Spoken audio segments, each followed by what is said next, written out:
कहते हैं एक उम्र होती दुश्मन से लड़ भिड़ जाने की।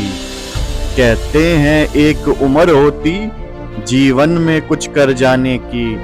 लेकिन है यह सब लफबाजी, कोई उम्र नहीं कुछ करने की। गर बात वतन की आए तो हर रुत होती है मरने की। यह सब हमें है सिखलाया एक ऐसे राज दुलारे ने, सन 57 की क्रांति में जो प्रथम था बिगुल बजाने में। 80 की आयु थी जिसकी पर लहू राजपुताना था। थे कुंवर सिंह जिनको सबने फिर विश्व पितामह माना था। भारत की भूमि को वीरों की भूमि कहा गया है। अपने वतन के खातिर कुर्बानी देने वालों का इतिहास बेहद लंबा है। भारत की स्वतंत्रता की जंग में न जाने कितने ही वीरों ने अपने सर्वस्व बलिदान कर दिया था। उसमें 18 साल की आयु में फांसी चढ़ने वाले खुदीराम बोस से लेकर 80 साल की आयु में बिहार में 1857 की क्रांति का नेतृत्व करने वाले वीर कुंवर सिंह का नाम बड़े ही सम्मान के साथ लिया जाता है। ये हमारे देश का सौभाग्य है कि भारत को वीरों की भूमि कहा गया है। वहीं हमारे इतिहास की विडंबना ही है। इस देश के बहुत सारे योद्धाओं को हम जानते ही नहीं। खास करके नई पीढ़ी जो देश का भविष्य है, जिन्हें शायद 26 जनवरी और 15 अगस्त मात्र एक हॉलिडे का दिन लगता है। हमारे देश के उन तमाम योद्धाओं को नमन करते हुए हम एक ऐसी सीरीज अनटोल्ड स्टोरी, अनकही कहानी की शुरुआत कर रहे हैं, जिनकी वीरता और संपूर्ण बलिदान को भूलते जा रहे हैं, या तो हम जानते ही नहीं उनकी वीरता और पराक्रम को। अगर आप इस चैनल पर नए हो तो सब्सक्राइब कर लीजिएगा, और अगर हमारा ये प्रयास आपको अच्छा लगे तो वीडियो को लाइक कर दीजिएगा। साथ ही शेयर कर अपने जानने वालों को भी इन वीरों की वीर गाथा जरूर सुनाइएगा। तो आइए शुरू करते हैं अनटोल्ड स्टोरी, अनकही कहानी का पहला अध्याय बाबू वीर कुंवर सिंह के साथ। वीर कुंवर सिंह का जन्म 1777 को बिहार के भोजपुर जिले के जगदीशपुर गांव के एक क्षत्रिय जमींदार परिवार में हुआ। इनके पिता बाबू साहबजादा सिंह प्रसिद्ध परमार राजपूत शासक राजा भोज के वंशजों में से थे। उनके माताजी का नाम पंचरत्न कुंवर था। उनके छोटे भाई अमर सिंह समेत तमाम परिवार के लोग अपनी आज़ादी कायम रखने की खातिर सदा लड़ते रहे। बचपन से ही बाबू कुंवर के बगावती तेवर दिखने लगे थे। वो आम बच्चों के खेल के बजाय युद्ध कला, घुड़सवारी, तलवारबाजी, निशानेबाजी व अन्य युद्ध की कलाओं को सीखने में अपना समय व्यतीत करते थे। उम्र बढ़ने के साथ साथ उनकी रुचि युद्ध कलाओं में बढ़ने लगी। उन्होंने मार्शल आर्ट की कला को भी अपने हुनर में शामिल किया। बाबू कुंवर सिंह छापामार युद्ध में भी निपुण थे। वे भारत के सबसे प्रथम स्वतंत्रता संग्राम के सिपाही के स्थान पर थे। कुछ लोग उन्हें महानायक भी कहते थे। वहीं उनको बाबू साहब के नाम से भी जाना जाता था। उन्हें सब लोग उनकी वीरता और पराक्रम की वजह से जानते थे। ये वो दौर था जब देश पर अंग्रेजों का राज था। अंग्रेज अपने विस्तार के लिए हर तरफ बहुत तेजी से प्रयास कर रहे थे। कुंवर सिंह के आंखों में अंग्रेजों की क्रूरता की तस्वीरें कैद होती जा रही थी। वे अपने अंदर धधकने वाली आग में अंग्रेजी हुकूमत को जलाकर राख कर देना चाहते थे।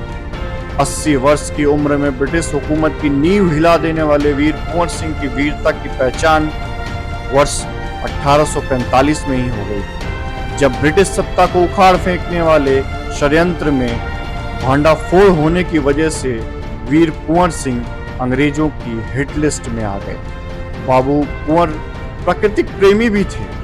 उन्होंने अपने साम्राज्य और आसपास अनेकों पेड़ लगवाए और एक जंगल से घिरा किला जैसा उनका साम्राज्य हो गया, जिसे कुंवर सिंह और उनके साथियों के अलावा कोई पार नहीं कर सकता। बाबू कुंवर सिंह बहुत पहले से ही अंग्रेजी हुकूमत के खिलाफ युद्ध छेड़ने का मन बना चुके थे, लेकिन ये अकेला चना भाड़ फोड़ने समान था। सबसे पहले आरा में अंग्रेजों के द्वारा जमा किए खजाने पर कब्जा किया गया ताकि लंबी लड़ाई के लिए तैयार हुआ जा सके।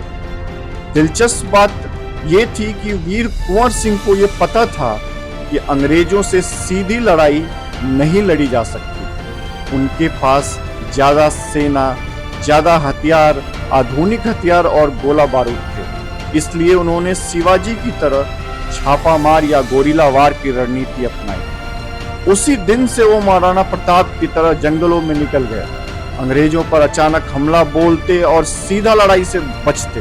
अंग्रेजों को अलग अलग टुकड़ियों के जरिए कई जगह फंसाते और उन्हें अपनी रणनीति का पता भी नहीं लगने देते।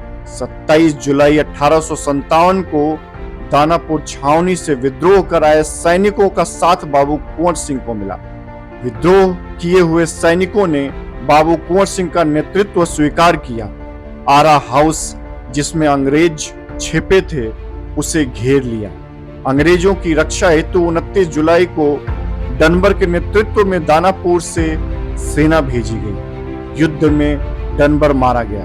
डनबर के मारे जाने की सूचना मिलने पर मेजर विसेंट आयर, जो स्टीमर से प्रयागराज जा रहा था, बक्सर से वापस आ रहा था और 2 अगस्त को चर्चित बीबीगंज का युद्ध हुआ। आरा पर नियंत्रण के बाद आयर ने 12 अगस्त को जगदीशपुर पर आक्रमण कर दिया। 14 अगस्त 1857 को जगदीशपुर हाथ से निकल जाने के बाद कुंवर सिंह अपने 1200 सैनिकों को लेकर एक महाअभियान पर निकल पड़े। रोहतास, रीवा, बांदा, ग्वालियर, कानपुर, लखनऊ होते हुए 12 फरवरी 1858 को अयोध्या तथा 18 मार्च 1858 को आजमगढ़ से 25 मील दूर पतरौलिया नामक स्थान पर आकर डेरा डाला।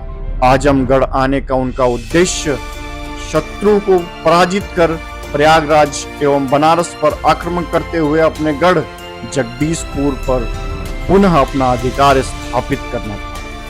अंग्रेजी जनरल उनकी इस रणनीति से चारों खाने चित्त थे। ऐसे वक्त में जब बड़े बड़े सूरमा धराशायी हो गए थे या तो जल्द ही गिरफ्तार हो गए थे, वो उन योद्धाओं में शामिल थे जो अपनी लड़ाई 1 साल से ज्यादा समय तक खींचने में कामयाब रहे और अंग्रेज उन्हें ना पकड़ पाए और ना मार पाए। उस व्यक्ति को 25,000 रुपए पुरस्कार दिए जाने का ऐलान किया गया, जो बाबू कुंवर सिंह को जीवित अवस्था में किसी ब्रिटिश चौकी अथवा कैंप में सुपुर्द करेगा। गवर्नर जनरल भारत सरकार के सचिव के हस्ताक्षर से 12 अप्रैल 1858 की इस घोषणा से यह साबित होता है कि अंग्रेज सरकार इस महानायक से कितनी डरी हुई थी। वह उन्हें जीवित पकड़ना चाहते पर हमेशा असफल रहे।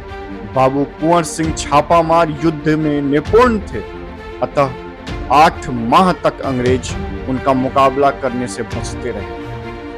अंग्रेजों को जब उनकी योजना का पता चला तो तुरंत मिलमैन 22 मार्च को सेना लेकर मुकाबले के लिए आए और कुंवर सिंह ने चकमा देकर उस पर आक्रमण कर दिया। मिलमैन की मदद के लिए आए कर्नल डेम्स को भी 28 मार्च को हार का सामना करना पड़ा। मिलमैन और डेम्स की फौज कुंवर सिंह के फौज से पराजित हो चुकी थी। इस पराजय से बेचैन लॉर्ड कैनिंग ने मार्केट को युद्ध के लिए भेजा।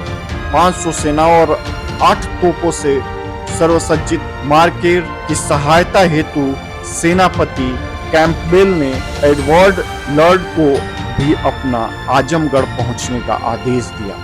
तमसा नदी के तट पर हुए इस युद्ध में लगर्ड्स पराजित हुए। लगातार हार से घबराई अंग्रेजी हुकूमत ने सेनापति डगलस को भेजा। नगई नामक गांव के पास डगलस और कुंवर सिंह की सेना में संघर्ष हुआ।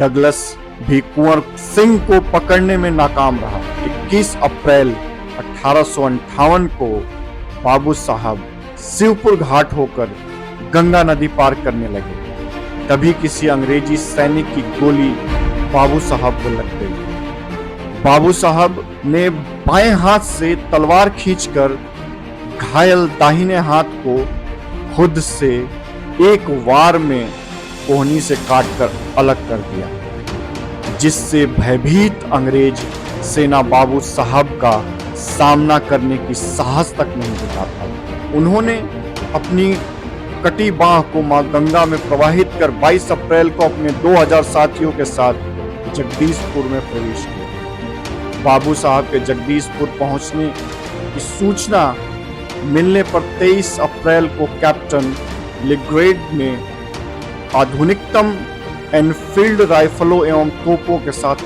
आक्रमण किया। जगदीशपुर में कैप्टन लेग्रैंड की सेना को कुंवर सिंह ने एक ही हाथ से बुरी तरीके से हराया। कैप्टन लेग्रैंड युद्ध में मारा गया। 23 अप्रैल 1858 को कुंवर सिंह ने जगदीशपुर पर फिर से जीत प्राप्त करके अपने महल में प्रवेश किया। यूनियन जैक को उतार कर अपना झंडा फहराया, लेकिन गोली का जहर उनके शरीर में फैलता जा रहा था। 3 दिन के अंदर यानी 26 अप्रैल 1858 को उनकी मौत हो। कुंवर सिंह की मौत के बाद क्रांति की ज्वाला उनके भाई अमर सिंह ने जलाई और 1859 में नेपाल के तराई में बाकी देश के बचे हुए क्रांतिकारियों के साथ हाथ मिलाकर लड़ाई को आगे जारी रखा। ना बिहार में और ना देश में आजादी की लड़ाई में इतना वीर और दूरदर्शी कोई और योद्धा नेता नहीं हुआ, जो 80 साल की उम्र में भी जवानों जैसे जोश के साथ मौत की बाजी लगाकर जंग के मैदान में उतर सके और मरते दम तक किसी के भी हाथ न आए। 80 वर्ष की उम्र में ब्रिटिश हुकूमत की नींव हिला देने वाले भोजपुर के जगदीशपुर के निवासी बाबू वीर कुंवर सिंह की वीरता की याद भले ही नई पीढ़ी के जहन में धुंधली हो गई है, पर आज भी उनको लोग उनके शौर्य गाथा गाते हैं। क्षत्रिय कुल के उस उज्जैन राजपूत राजा भोज के वंशज बाबू साहबजादा सिंह के पुत्र वीर कुंवर सिंह की वीरता को नमन है। उम्मीद करता हूँ आप सबको बाबू कुंवर सिंह की वीर गाथा पसंद आई होगी।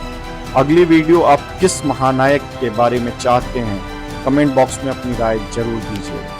अगर आप सबको ये वीडियो पसंद आई तो लाइक कर दीजिएगा और अगर चैनल पर नए हो तो सब्सक्राइब कर दीजिएगा। ये वीडियो देखने के लिए आप सबका धन्यवाद।